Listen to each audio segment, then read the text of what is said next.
Bonjour, avec cette capsule vidéo, vous allez pouvoir réviser les chapitres atomes, ions, éléments, il y en a 4 ou 5, et on va travailler à partir d'un élément particulier, le magnésium. Magnésium qu'on peut trouver sous la forme de métal, qui va ressembler à ça, ou alors on va le trouver dans un certain nombre d'aliments, le beurre de cacahuète par exemple, le chocolat et l'avocat. Alors, qu'est-ce qu'il faut retenir de ces chapitres? Constitution d'un atome et de son noyau, et le symbole X à Z. Alors on commence par ce symbole. X ici va représenter le symbole de l'élément chimique. À chaque élément chimique va correspondre un seul symbole. Et l'élément chimique va être caractérisé par la lettre qui se trouve ici, le Z, qui est le numéro atomique qui correspond au nombre de protons. Dernière lettre, grand A ici, correspond au nombre de nucléons qui vont se trouver dans le noyau. Alors, constitution d'un noyau d'abord. Dans un noyau, il y a des protons et des neutrons. C'est les deux seuls qu'il faudra déterminer pour ce noyau. Alors, si on repart de la définition, Z ici, 12, veut dire 12 protons.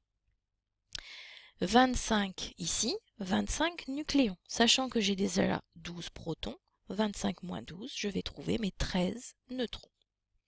Pour l'atome de magnésium, le début c'est pareil, puisque dans un atome, il y a le noyau. La seule chose qu'on rajoute, c'est les électrons. Or, on doit aussi apprendre qu'un atome est électriquement neutre, et s'il est électriquement neutre, il a autant de protons que d'électrons. Donc si on avait 12 protons, il y a 12 électrons. Là, il y a une faute, c'est pas 13, mais c'est 12. Autre chose à connaître, toujours à partir de ces définitions, mais un petit peu plus calculatoire. On va reprendre cette information. La masse de l'atome est pratiquement égale à celle de son noyau.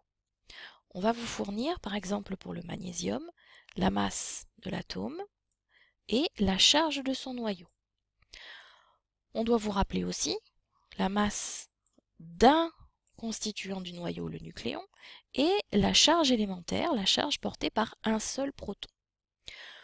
Soit on vous donne une formule de ce type-là, soit on va vous la formuler, c'est-à-dire que par exemple pour celle-ci, on va dire que la masse d'un atome est proportionnelle à la masse d'un de ses constituants, la masse d'un nucléon, et le coefficient de proportionnalité ici, c'est le grand A. Pour la charge, on peut l'exprimer d'une autre façon, la charge du noyau est proportionnelle à la charge élémentaire, et ce coefficient de proportionnalité, c'est Z, le numéro atomique. À partir du moment où soit on a la phrase, soit on a l'expression mathématique, on peut utiliser tout ça. Pour retrouver ici grand A, qui va être le rapport entre la masse de l'atome et la masse d'un seul nucléon, application numérique, 81,8 10 puissance moins 27 divisé par 1,67 fois 10 puissance moins 27. Vous pouvez vous rendre compte qu'en fait, les 10 puissance moins 27, vous pouvez les simplifier. Ça fait un calcul plus simple à faire. Et même chose, charge du noyau divisé par la charge élémentaire, on retrouve la valeur de Z. Même chose, 19 fois 10 puissance moins 19 divisé par 1,6 fois 10 puissance moins 19, je peux simplifier par mes 10 puissance moins 19. Et le résultat, si vous le tapez sur votre calculatrice, on va retrouver 25 et 12 pour notre magnésium. La dernière partie qu'il faut connaître, c'est le lien entre ces éléments et la classification périodique des éléments.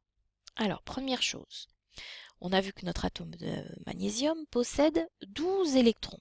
Ces électrons ne sont pas répartis au hasard autour du noyau, ils sont répartis dans des couches électroniques. La première couche électronique s'appelle K, elle contient au maximum 2 électrons. La deuxième, L, 8 électrons au maximum. Et M, 8 électrons au maximum. Alors comme ici on n'en a que 12, on va répartir ces 2 électrons sur la couche K, 8 sur la couche L et 2 sur la couche M.